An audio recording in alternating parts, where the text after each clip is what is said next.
Book of Heaven, Volume 11, November 21st, 1915.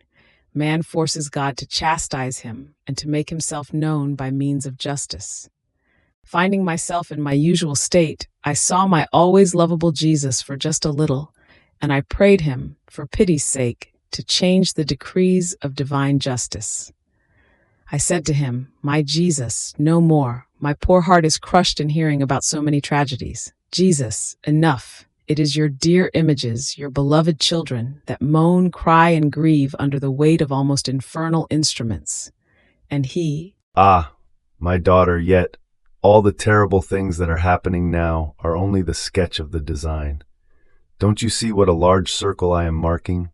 What will happen when I execute the design? At many points they will say, here there was such and such city, here such and such buildings. Some points will disappear completely. Time is short. Man has reached the point of forcing me to chastise him.